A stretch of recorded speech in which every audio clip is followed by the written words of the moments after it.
Hello, I'm Julia Patek, and this is the August 14th edition of the Spokane Chronicles. Our first segment today is on child abuse. A horrifying new case on child abuse is shockingly local.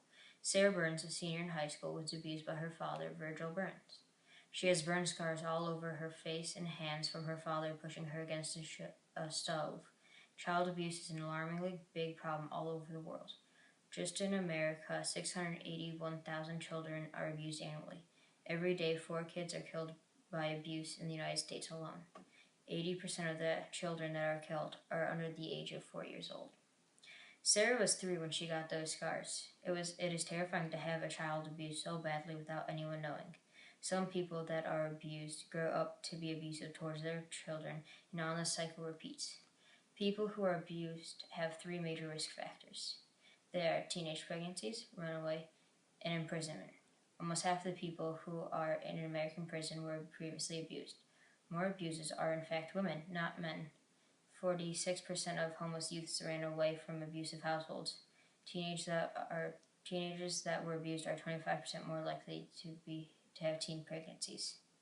There are many types of abuse. There are 5 most common types: neglect, physical abuse, sexual abuse, psychological maltreatment, and medical neglect. Neglect is the most common type of abuse, with 78.5% of abuse cases.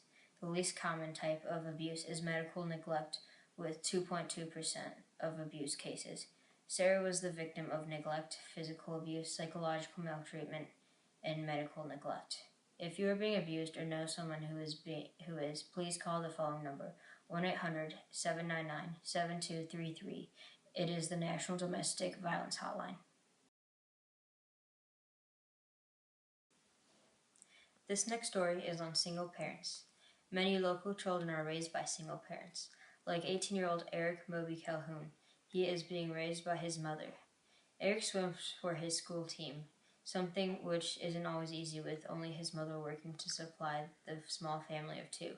The amount of children living in a single-parent home has nearly doubled in the last 50 years in the United States of America. Like the Calhouns, most single parents are mothers, a whopping 83.3%.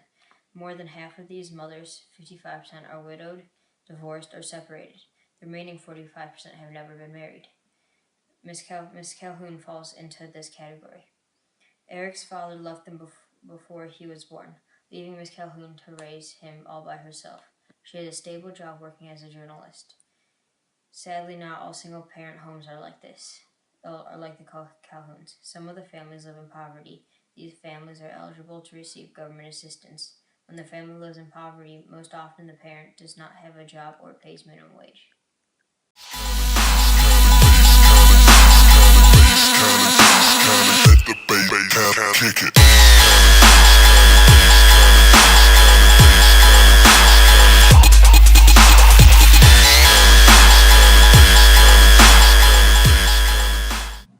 Welcome back to Spokane Chronicles. This next segment is about the misuse of authoritative power. It has recently come to the attention of many that Mr. Moss, a former middle school principal and a current high school vice principal, may be abusing his power.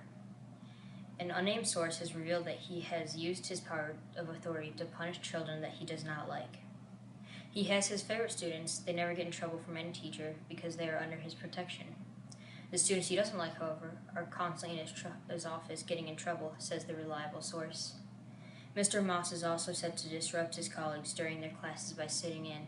If something that he doesn't like happens to one of his favorite students, he is known to interrupt the class to tell the teacher to stop what's going on. Many people in authoritative power abuse that power. Generally, men are put into higher positions of power than women. This causes the amount of men who misuse their power to be slightly higher than women. The claims against Mr. Moss are being looked into. See our next issue for an update. Our final story is on a suicide attempt that has been linked to bullying. High school senior Mark Britton attempted suicide. He purposely overdosed in a failed attempt to kill himself. While not the only cause, he claims he tried to kill himself because he was bullied. There are many types of bullying. They are name-calling, teasing, rumor spreading, physical incidents, purposeful isolation, threats, stolen belongings, sexual harassment, and cyberbullying. The Department of Health and Human Services, DHHS, held a study about bullying. The most common type of bullying was name-calling. Surprisingly, the least common was cyberbullying. 29.3% of bullied children were bullied in the classroom, the most common place for bullying according to the study. At 12.2%, the least common place for bullying was in the bathroom. Around 40% of boys who were bullies have been arrested 3 or more times by the age of 30. 6.3% of kids who are bullied attempt suicide, and even more seriously think about it. While bullying may not be the only cause of suicide, it can lead to depression, which increases the chance of suicide greatly. Bullying is a serious issue that needs to be addressed. If someone you know or you are being bullied, get someone to help by telling an adult. 'Cause we got the fire, fire, fire. Yeah, we got the fire, fire, fire. And we gonna let it burn